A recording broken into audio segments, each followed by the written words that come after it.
ఓం సమర్థ సద్గురు శ్రీ సాయినాథాయ నమః. శ్రీరామకృష్ణ కథామృతం. అష్టమ పరిచ్ఛేదం. నరలీల. మాతో చేతికి దెబ్బ తగిలినప్పటి నుండి నాలో ఒక గొప్ప మార్పు కలుగుతోంది. ప్రస్తుతం నరలీల మాత్రమే నాకు నచ్చుతూ ఉంది. నిత్యము లీల. నిత్యం అంటే అఖండ సచ్చిదానందం, ఈశ్వరలీల, దైవలీల, నరలీల, జగల్లీల. లీలల్లోని పలు రకాలు. వైష్ణవ చరణ్ శ్రీరామకృష్ణులు రామలీల నాటకం. నరలీలలో విశ్వాసం ఏర్పడితే పూర్ణజ్ఞానం వచ్చేస్తుంది అని వైష్ణవ చరణ్ అనేవాడు. మునుపు నేను దీన్ని ఒప్పుకోలేదు. ఇప్పుడు ఇది నిజమేనని తోస్తోంది. ప్రేమను, కోమలత్వాన్ని వెలుబుచ్చటానికి చిత్రించబడిన మానవ చిత్తరువులు చూడగోరేవాడు వైష్ణవ చరణ్. మణిలాల్తో భగవంతుడే మానవ రూపంలో లీల జరుపుతున్నాడు. ఆయనే మణిమల్లిక్ అయి ఉన్నాడు. నువ్వే సచ్చిదానందం అని సిక్కులు ఉపదేశిస్తారు. ఎప్పుడైనా తన స్వస్వరూపాన్ని అనగా సచ్చిదానందాన్ని గాంచి మనిషి ఆశ్చర్యపోతాడు, ఆనందంలో ఓలలాడతాడు. హఠాత్తుగా అత్యంత ఆత్మీయుణ్ణి చూస్తే కలిగే స్థితి లాంటిది. మాతో ఆ రోజు నేను బండిలో వస్తూ ఉన్నప్పుడు బాబూరాం కళ్ళబడగానే కలిగినట్టి ఆనందం లాంటిది. శివుడు తన స్వస్వరూపాన్ని గాంచినప్పుడు నేను ఎవరిని అని కేకలు పెడుతూ హర్షాతిరేకంలో నృత్యం చేస్తాడు. ఆధ్యాత్మ రామాయణంలో దీన్ని గురించి పేర్కోబడి ఉంది. నారదుడు రాముడితో, ఓ రామ, లోకంలోని పురుషులందరూ నువ్వే, స్త్రీలందరూ సీతయే అన్నాడు. రామలీల నాటకంలో నటించిన పాత్రధారులను చూసినప్పుడు నారాయణుడే ఈ మానవ రూపాలన్నీ ధరించి ఉన్నాడన్న బోధ నాకు కలిగింది.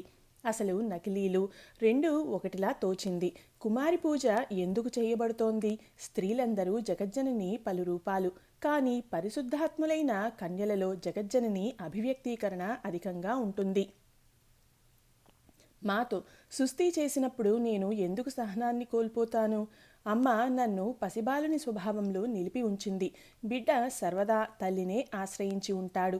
పని మనిషి బిడ్డ, యజమాని బిడ్డతో దెబ్బలాట అంటూ వస్తే మా అమ్మకు చెప్పివేస్తాను అంటాడు. 1881లో ఛాయాచిత్రం తీసిన సంఘటన. నా ఛాయాచిత్రం తీయటానికి నన్ను రాధాబజార్కు తీసుకుని వెళ్లారు. ఆ రోజు రాజేంద్రమిత్ర ఇంటికి వెళ్లవలసి ఉంది. కేశవ్ మరికొందరు అక్కడికి వస్తారని విన్నాను. వారికి కొన్ని విషయాలు చెప్పాలని అనుకున్నాను.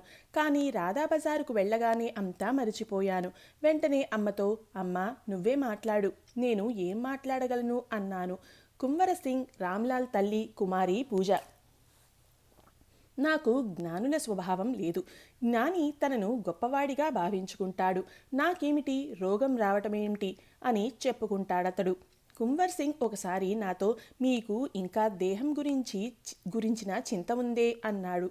అమ్మకే అంతా తెలుసును అన్నదే నా భావం. రాజేంద్రమిత్ర ఇంట్లో ఆమె మాట్లాడుతుంది. ఆమె వాక్కులే వాక్కులు. సరస్వతీదేవి జ్ఞానజ్యోతిలోని ఒక్క కిరణం 1000 మంది పండితులను కింకర్త వ్యథామూఢులను చేస్తుంది. అమ్మ నన్ను ఒక భక్తుని స్థితిలో, విజ్ఞాని స్థితిలో నిలిపి ఉంచింది. అందుకే రాఖాల్ మొదలైన వారితో పరిహాసాలాడుతూ ఉంటాను. జ్ఞాని స్థితిలో ఉంటే అలా జరగదు. అమ్మే సర్వం అయి ఉండటం ఈ స్థితిలో నేను గాంచుతున్నాను. సర్వత్రా ఆమెనే దర్శిస్తూ ఉన్నాను. అమ్మే సర్వము అయి ఉన్నది. దుష్టులుగాను, భాగవత పండితుని సోదరునిగాను కూడా ఆమె అయి ఉండటం కాళికాలయంలో దర్శించాను. ఒకసారి రామ్లాల్ తల్లిని కసురుకోబోయాను, కానీ సాధ్యం కాలేదు. ఆమె అమ్మ యొక్క ఒక రూపంగానే కానవచ్చింది. కన్యలలో అమ్మను కాంచటం చేతనే నేను కుమారి పూజను చేస్తాను. భార్య నా కాళ్ళు ఒత్తుతుంది. ఆ పిదప నేను ఆమెకు నమస్కారం చేస్తాను. మీరందరూ నా కాళ్ళు తాకి నమస్కరిస్తున్నారు. కానీ హృదయం ఉంటే ఎవరైనా నా కాళ్ళు తాకి ఉండేవారా? అతడు ఎవరినీ తాకనిచ్చేవాడు కాదు. తల్లి నన్ను ఈ స్థితిలో ఉంచినందునే తిరిగి నమస్కారం చేయవలసి వస్తోంది. ఇదిగో చూడు, దుష్టులను కూడా బహిష్కరించరాదు. తులసీదళం వాడిపోయి ఉన్నప్పటికీ, చిన్నదై ఉన్నప్పటికీ భగవత్ పూజకై వినియోగపడుతూనే ఉంది కదా. నవమ పరిచ్ఛేదం. దక్షిణేశ్వరంలో నరేంద్రాది భక్తులతో. ఆదివారం మార్చి 2, 1884. దక్షిణేశ్వర కాళికాలయంలోని శ్రీరామకృష్ణుల గది. బ్రహ్మ సమాజానికి చెందిన త్రైలోక్య సన్యాల్ పాడుతున్నాడు. నరేంద్రుడు, సురేంద్రుడు, ఇంకా కొందరు భక్తులు నేల మీద కూర్చొని పాటను వింటున్నారు. శ్రీరామకృష్ణులు చిన్న మంచం మీద కూర్చుని పాటను వింటున్నారు. ఆయన ఇంకా కోలుకోలేదు. చేతికి బద్దలు వేసి కట్టుకట్టి ఉన్నారు. నరేంద్రుని తండ్రి కలకత్తా ఉన్నత న్యాయస్థానంలో న్యాయవాదిగా ఉండేవాడు. హఠాత్తుగా ఆయన కాలం చేయడంతో ఆ కుటుంబం ఎన్నో కష్టాల పాలైంది. కొన్ని సందర్భాలలో పస్తులు కూడా ఉండవలసి వచ్చింది. ఈ కారణంగా నరేంద్రుడు ఎంతో మనోక్లేశానికి గురై ఉన్నాడు. త్రైలోక్యుడు జగజ్జనని గూర్చి పాడాడు. పాటను విని శ్రీరామకృష్ణులు ప్రేమాశ్రువులను స్రవిస్తూ ఆహా ఎంతటి భావం అన్నారు. బిగ్గరగా త్రైలోక్యుడు తిరిగి పాడసాగాడు. కళ్ళ నుండి ఆనందాశ్రువులు దారులు కట్ట శ్రీరామకృష్ణులు నేల మీదకు వచ్చి కూర్చున్నారు. రాంప్రసాద్ పాటలో నుండి కొన్ని చరణాలను త్రైలోక్యుడు పాడాడు. శ్రీరామకృష్ణులు త్రైలోక్యుడితో ఆహా నీ పాటలు ఎంత అద్భుతంగా ఉన్నాయి, హృదయాన్ని స్పృశిస్తూ ఉన్నవి. సముద్రంలోకి వెళ్ళిన వారే దాని జలాన్ని తీసుకువచ్చి చూపగలరు అన్నారు. త్రైలోక్యుడు మళ్ళీ పాడసాగాడు. పాటలు ముగిశాయి. శ్రీరామకృష్ణులు మాట్లాడనారంభించారు. నిత్యం లీల పూర్ణజ్ఞానం లేదా విజ్ఞానం. శ్రీరామకృష్ణులు త్రైలోక్యని తక్కిన భక్తులను చూస్తూ సేవించబడేవాడు హరియే, సేవకుడు హరియే.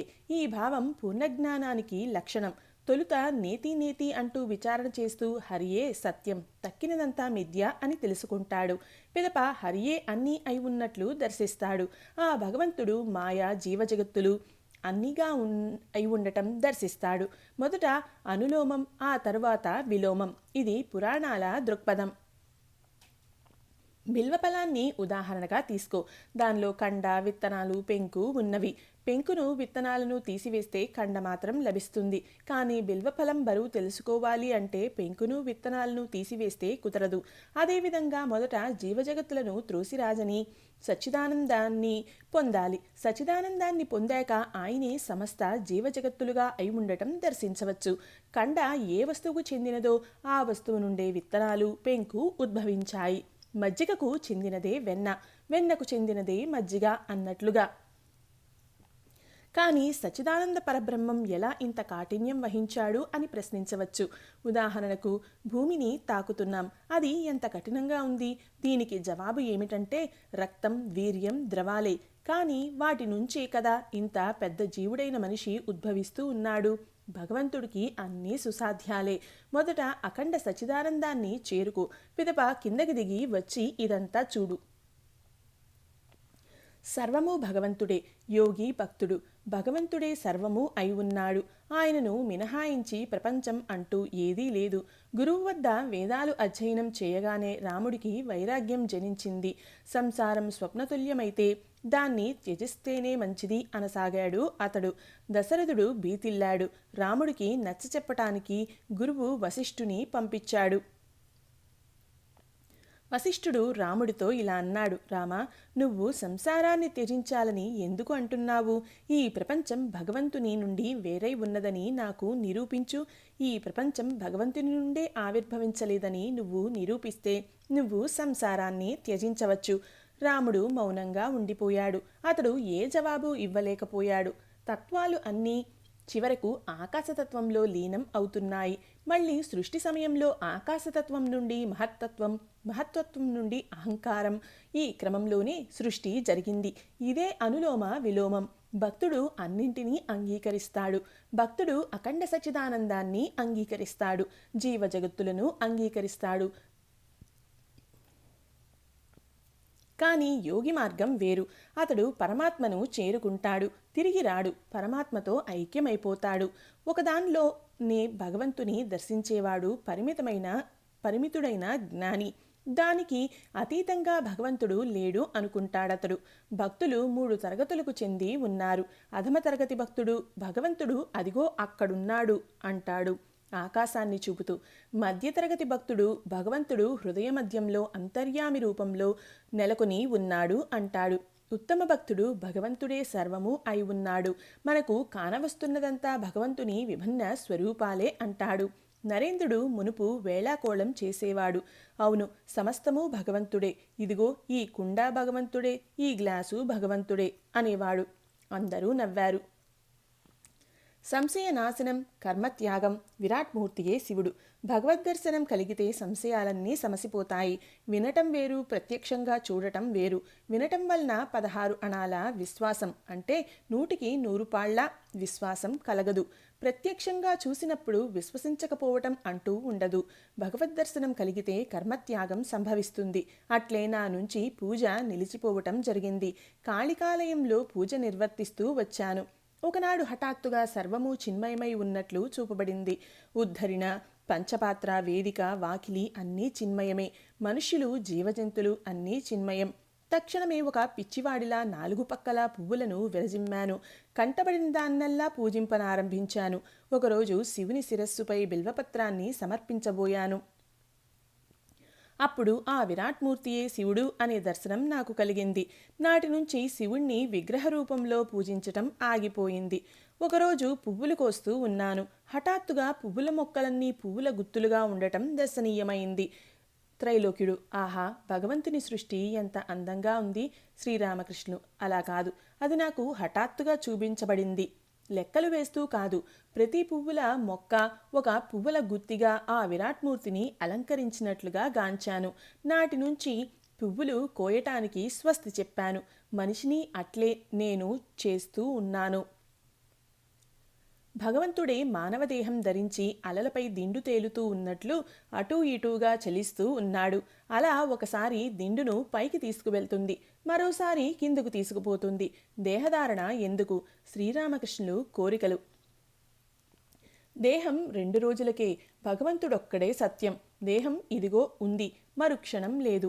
కొన్ని సంవత్సరాల క్రితం నేను ఒకసారి ఉదరవ్యాధితో అమిత బాధను అనుభవించాను.